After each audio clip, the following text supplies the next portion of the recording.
The following is a Live the Dream Media production.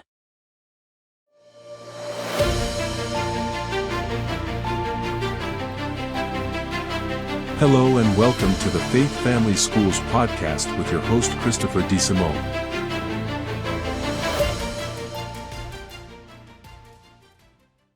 All right, everyone, welcome back to the latest episode of Faith Family in Schools, where we're trying to have discussions with people who can tell us maybe where we went wrong in the last 50 years on faith, family, and schools, but the people who are trying to make it better. And for all of you who say, hey, dude, what happened to my country? Well, it's been happening for 50 years. It just didn't happen in the last 5 years. And so we're going to keep talking about this. And when it comes to schools, it's something where we're going to keep hitting this harder and harder as we move through. So I'm thrilled to have joining us from the great state of West Virginia is our Vice President of Yes Every Kid Foundation, Michael Donnelly. Good morning, sir. How are you? Chris, great to be with you and everybody listening. So tell us, for the folks who've never heard of a Yes Every Kid Foundation, what is it? What is it? And or as Arnold Schwarzenegger would say, what is it and what does it do? Wow, that's a great question, Chris. Thank you so much for inviting us to be part of your podcast here. Yes Every Kid Foundation is a fairly new actor in the world of education freedom. We call it education freedom. Some people call it school choice. But what we do really is we advocate for policies and people. We see a future where families are empowered with more options so that children can have individualized learning experiences that meet their unique interests and needs. And Chris, I'm a homeschooling parent of 7. So I know what it means to provide an individualized learning experience for kids. And we want every kid in America to have that opportunity. So that's what we're all about. So as a homeschooling dad of 7, and you look very young for your age. You're very kind. When did Keep talking. What year was it when you first started homeschooling? What year was that? Yeah, so that would have been we started having children in 1997. So our oldest was born in 97. I'm actually a grandfather as well. And we started homeschooling. I mean, some people say you homeschool from birth. So 1997, we actually started the formal, quote unquote, formal process, if you want to call it that, probably when we started teaching our oldest to read, which was probably when he was about 3. So call it 2000. So what does the state of homeschooling look like when your kid was 3 to right now in 2023? What's the difference between now and then? Well, personally, and if you look around the country, so there's a whole lot more homeschoolers today than there have ever been, as in case you didn't notice. There's about 4 to 5 million homeschooling families now in the United States of America. I used to work for the world's largest homeschooling advocacy organization. I was a senior counsel and a global advocate for homeschooling at the Homeschool Legal Defense Association for many years. And so it's exciting for me to see how homeschooling has grown. Personally, I think it's never been easier to homeschool, maybe never more important for families to homeschool because of, maybe people are dissatisfied with what's happening in various education systems. For me personally, I think I look back and I say, you learn a few things over the decades. And, we didn't really know exactly what we were doing back then. We just knew we had to do it. We figured it out. I think it worked pretty well. We've got 4 kids, 3 have graduated from college. Our 4th is in college. We've got 3 at home who have very promising academic futures ahead of them if they choose academic. But, we don't push college. We push, you do what you do, you do where God has called you. You do what you feel you're called to do. That's what we are trying to do. And I think if I could go back and do it again, I think I'd be doing more of that than trying to figure out, okay, we got to do math and we got to do this and we got to do that. I think I'd be a lot more laid back. There's more support system out there for the homeschooling parent than there's ever been before, right? Absolutely. I mean, there are so many options, so many curriculums, you can have a whole curriculum. You can pick this math class. You can pick this history class. People are coming together in co-ops. And it's expanded, Chris, and I'd love to talk about this. It's expanded so far beyond homeschooling now. And I think homeschooling has provided a really strong foundation for what we're seeing now, which I would call a new education freedom movement, where parents and educators are coming together in all kinds of unconventional, innovative ways, micro schools, learning pods, learning collaboratives, homeschool co-ops. You've got people starting micro schools out in the woods. You've got people doing it in the desert. You've got them in civic centers and churches all over the place. People are just starting things. So so to me, what I think of a micro school is the fact that I have 10 parents hire a teacher, right? They're using ESA money. We call them empowerment scholarship accounts, and I'm in Arizona, right? And then they basically have that teacher teaching their 10 kids. Is that a micro? Am I close to a micro school? Well, you can call that a micro school. I think lots of people, you can have ESA funding or non-ESA funding. I mean, people call micro school whenever or wherever. In fact, so I work with an organization as part of a philanthropy community called Stand Together, and one of the entities in that community is called VELA, the VELA Fund, and they actually are like a venture capitalist for innovative educational founders. And they did some research. They have a report called the VELA Open for Business Report. And what they found is that most micro schools do not use government funding. In fact, in most states, there are a lot of these ESAs that are kind of rolling out in different states, but it's still pretty small. And Arizona was one of the leading places where that started about 13 years ago or so. So it's more mature than most places, but most places don't use the government money. People are just so hungry for something that's individualized, smaller, that respects the dignity of kids, which, the big box solutions, top down, one size fits all, command and control doesn't really respect the individual dignity of kids. People are hungry for something different, and they're paying for it. And you know what? It doesn't cost a lot when you have a little small learning environment with one teacher or a few parents coming together. It doesn't cost a lot.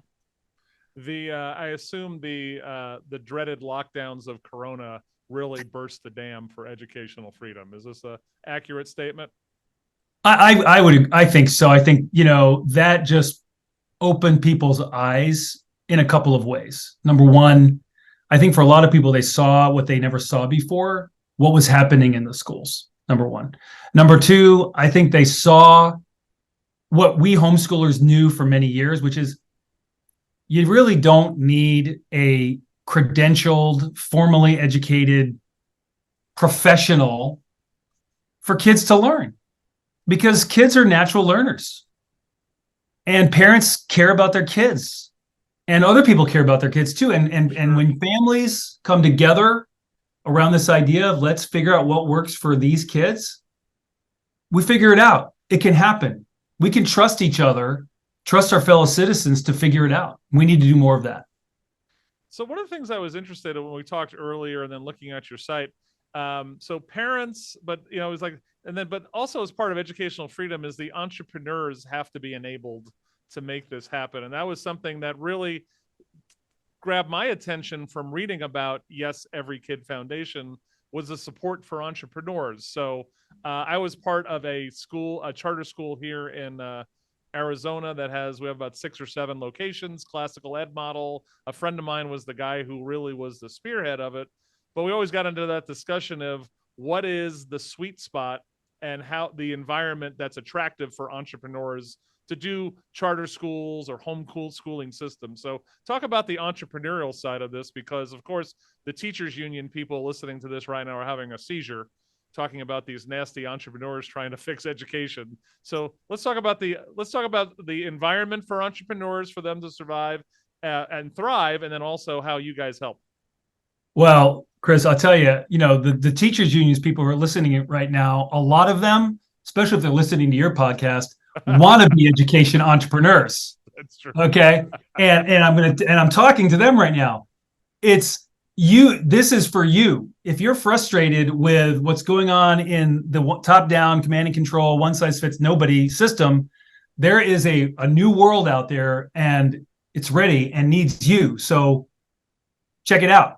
But they're not the only ones, because it's so interesting to me, Chris, when I've been looking at this at education on a global basis for almost 20 years now.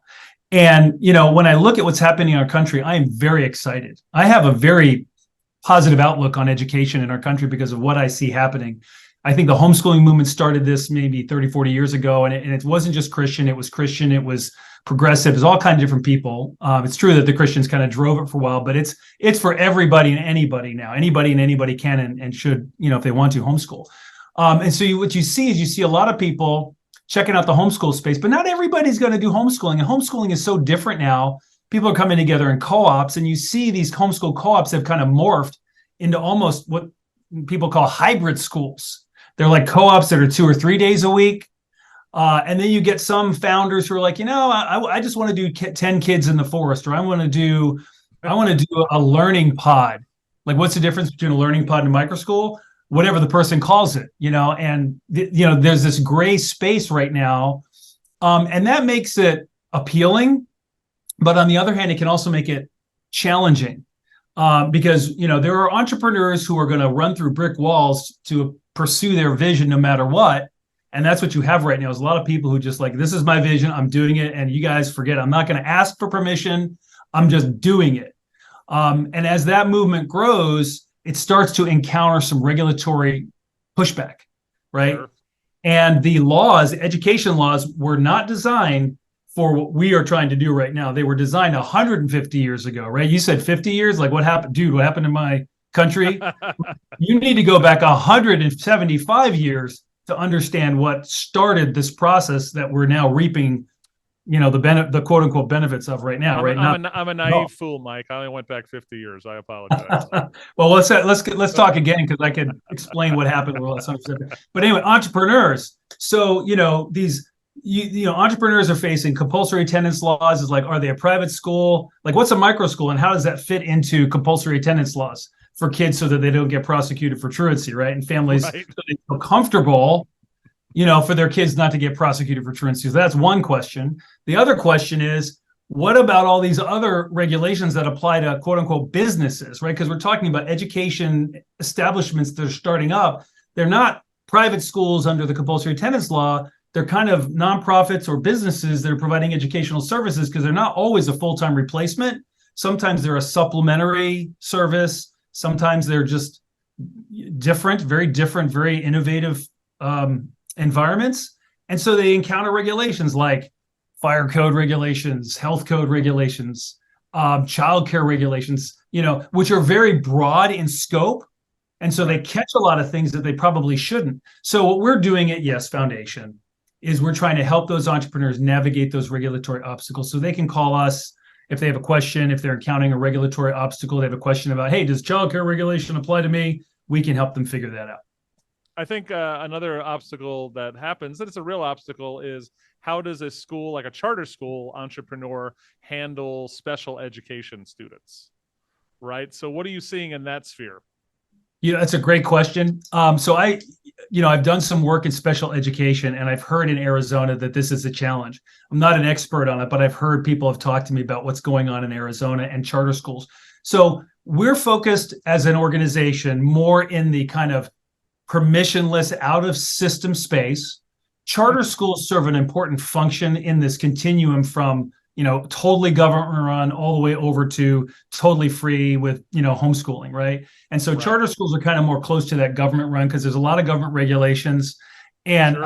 I'm just not an expert in that. I do know that, gotcha. The federal regulations on special education is really critical to that. And I helped homeschoolers who are trying to, access those benefits, figure that out. But honestly, I really don't know how the charters fit into that, other than that they have a federal obligation to do it. And I know it's pretty complicated to figure that out. Not that I didn't warn you that I wanted you to have a whole chart of numbers in front of you, but let's talk about literacy rates and academic excellence when we take the homeschooling kid versus the average kid out there. What do those numbers trend like, Mike? Well, I mean, what the research shows that homeschoolers do extremely well. I mean, you can look at decades of research, and I have, because I've gone around the world promoting homeschooling to other countries, and you have to be able to explain to them, well, you're talking to me about homeschooling, Donnelly, does it work? How do these parents, mere parents who are not quote unquote certified teachers, be able to produce an educated person? And the reality is decades of research show that homeschoolers perform better on standardized tests of academic achievement. They perform better in social measures of confidence. I mean, there's just a whole raft of research. People can go to the Education Freedom Institute website. They'll find a sort of a literature review by Dr. Lindsay Burke from the Heritage Foundation. who looked at all of this research, and she basically said it all says homeschoolers do better than either private or public school students. So what about there's always that criticism of homeschool kids about socialization, right? That there's some sort of weird introverted freak that's going to be the next militia leader. What what does Mike Donnelly say to those critics on that idea? Yeah, what about socialization? I mean, okay, so we can flip socialization around, and I guess I would ask people, so how do we like the socialization we're getting in government run education? Okay, I'm going to just, okay, as I mean, I see homeschool kids all over the place. I've encountered thousands and thousands over the years, and the research, okay, I'm just going to say research has been done, and it shows that that's not a concern. I can also say, look, anybody who's listening right now has encountered the homeschool kid. And what most people say is, I want my kid to be more like that kid, who's polite and respectful. They definitely seem more mature. They also seem more mature for their age, is what I mean, listen, come on, let's talk about let's talk about reality here. Do we want our kids to be able to swim in the real world? That's what homeschooling is. Homeschooling is parents working with other families, not all of them, but many of them, most of them. They interact within families of different age groups. They interact within their co-ops with different kinds of kids. There's a lot of diversity in homeschooling. And let's just compare it to the other model, okay? Like, what's more real world? Sending a kid, putting a kid on a yellow bus, sending him into a, fenced in, security guarded, locked down school where there's 30 of them of all the same age with one adult for 8 hours a day or 6 hours a day, or homeschooling. Like, a yellow bus doesn't come pick me up to bring me to work, right? When I go to work, my boss isn't telling me, turn to page 23 and here's your assignment for the end of the day. That's not the future. And so I feel like homeschooling is like preparing kids better for the future than that form when it comes to socialization. That's just me. Well, and technology is on your side, right? As we move through here, right? In relation to homeschooling, that you have more access, freer access to everything on the planet right now. Schools are trying to integrate technology. But it's like any big system, and it's antiquated in its, where it was started. And so it has a very big hurdle to overcome in terms of bureaucratic inertia and change. Big systems don't want to change very well and adopt innovation. They tend to reject innovation. But there are people trying, so I'll give those people credit. But when you're talking about micro schools, learning pods, hybrid schools, these little nimble engines of creativity, families adopting different kinds of technology. You're absolutely right. Look at Khan Academy. Khan Academy is changing the way private schools and homeschools use and access educational information. Google Classroom. I've got 3 kids upstairs right now. One of them is a 17-year-old. She's halfway through her college career already because of the technology that's available through Khan Academy, through credit granting, academic material that people are figuring out. I'm paying $225 for a 3-credit college class. Well, that's accredited. Okay, right, because that's the battle's the accreditation, right? It's accredited. It's regionally accredited. She's going to take this associate's degree wherever she wants to any other regionally accredited school. If she wants to do a bachelor's program, and they're going to take all those credits. And I paid $2,000 or $3,000 for it. So I was telling you on the phone earlier that I was at the Heritage Foundation Educational Freedom event in Phoenix last year, and I was the pain in the butt. Everyone who talked, Doug Ducey, who was the governor at the time, like, all right, how do the ignorant parents find out about this stuff? And so my take has always been that even the entrepreneurs or associations who say this is their jam, maybe this is why you're here to educate the barbarian here, is they don't do a good enough marketing job, I think, sometimes. Reaching out to the ignorant who could oh, I can do this, because they keep thinking yellow school bus, 30 kids in the lockdown elementary school. Chris, I think people are hearing about it, and we do need to do a better job amongst us who are in this space, communicating this out to the everyday person who's looking for something different. I mean, we live in a society that is awash with so much information. It is really hard to find. And so we just have to work hard at it. But what we're seeing is that people are finding it. And that's why this is really important. You know, people are looking for, we call it social proof. They want to see that it works. They want to see other people doing it. So they feel like, you know, it's not too much of a risk. And that's why it's really important for policymakers and for organizations like ours to help education entrepreneurs and to help families see that it does work. I mean, look, I'm a homeschooling parent. I mean, there are 5 million homeschooled kids in the United States today. And it means there's been millions and millions over the years. They go to college, you know, they join the military, they get jobs there, they go to work. It works. Homeschooling doesn't break your kids. And sending your kid or figuring out how to create a micro school or a learning pod or a hybrid school, that's not going to break your kids either. Your kid is going to be able to get a job. They're going to be able to go to college. And organizations like ours are going to help figure out how to translate that and help you and the entrepreneurs starting up these learning environments to, you know, to navigate that. You know, that's what we want to do. We want to do that. And so try it. Just give it a shot. Right.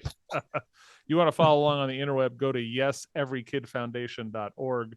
So let's talk about we have these 50 states in America, and some of them are better for educational freedom like Arizona, and some of them are worse.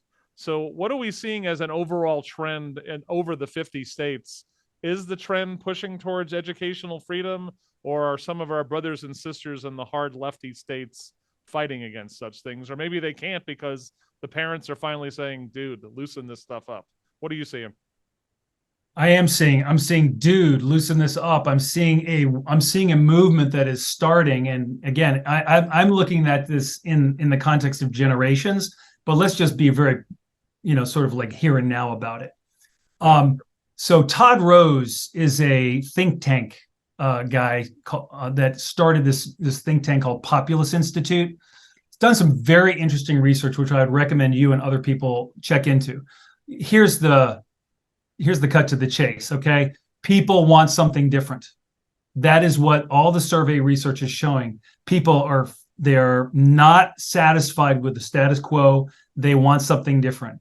And that is exactly what we're seeing. We're seeing this in state after state. In this last legislative session, you had states, about 9 or 10 states, adopting ESAs, which you guys have had those in Arizona. And that's just one indicator, okay, of looking at different ways that you can empower parents with more options, if you want to call it that, okay? Was there a state that surprised you that's moving a little bit that way?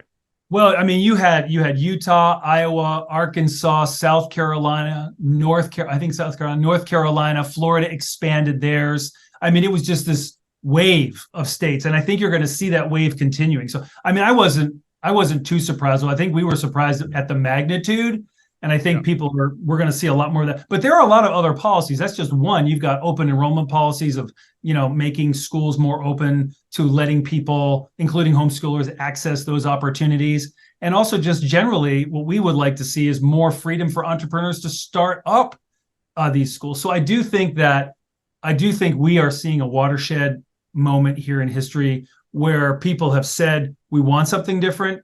Policymakers, especially, you know, in these red states, they seem to think this is a winning issue, and I think it is for them. But I think what you're going to see is that it's not just red states. I think, you know, you had North Carolina, you had a governor there who's Democrat, and he wasn't happy about it, but he didn't veto the legislation, right? Gotcha. And so I think this is going to be permeating our country, and you know, it's a new time, it's a new age in education. It's the future. So let's talk about, hopefully we're having parents that watch this podcast who say, I want to get in, I want to escape from the K-12 government school. I want to go homeschool. I love the concept of the micro school. So what's the steps that they should be taking, Mike, or where do they go and how do they do it? So, I mean, you've got a great organization there in Arizona called Love Your School. Jenny Clark is the founder of Love Your School. She's on the State Board of Education. She's a homeschool mom. She's been an education entrepreneur herself. She started this organization called Love Your School, which has resources and can help people, especially in Arizona, find a school that works for them. Micro school, learning pod. Lots of people are listing themselves, and she can point people in different directions to find something that works for them. The National Microschooling Center is based in Nevada. So if you're listening to this podcast and you're not from Arizona, National Microschooling Center, you could Google microschool options in my state, in Missouri or Mississippi or what have you. I mean, it's a new movement. So a lot of those things are just getting started. Like, homeschoolers have HSLDA. We don't have that quite yet. I think yes, we see ourselves as serving that function for education entrepreneurs, but there's a lot of opportunity for organizations to get involved and support that. And I would also say to folks, you know what? If it's not happening in your neighborhood, it's not happening in your community, in your family, your group of friends, you start it. You figure it out. You say to your friends and family, hey, let's do a micro school. I don't know what that means, but let's just stop sending our kids to school and let's just start doing this thing and let's just figure it out. Because this is America. We're built on that idea of bottoms up, right? Civil society, solving our problems together, not top down. We shouldn't be looking to government to solve our problems. We should be solving them ourselves. So you be the change agent in your community. You be that entrepreneur. You take that first step and say, let's go. I'm going over here. Who's with me? I love it. It's like, I think on that note, I think that was like, I can't say anything else after Coach just told us to go out in the second half and, let's win it for the Gipper. Well, Mike, we'll have this conversation again. I appreciate what you do and what your organization, Yes Every Kid Foundation, does. And the battle, again, it's hot and heavy out there. And but you're right. The tide, I think, is finally hard and fast in the educational freedom side of this, and I hope we can continue. Thanks, Chris. Me too. Let's go together. All right. Thanks for the amazing conversation, and you take care of yourself. You too. All right. That's Mike Donnelly, Yes Every Kid Foundation, and again, you're watching the Faith, Family, and Schools podcast. If you have any comments, you want some suggested guests that we can talk to, you would like Google and Apple to never carry our podcast again, whatever you want to do, go to faithfamilyschools@gmail.com and then check out our website, faithfamilyschools.com. All right, everyone have a great day. Stay strong.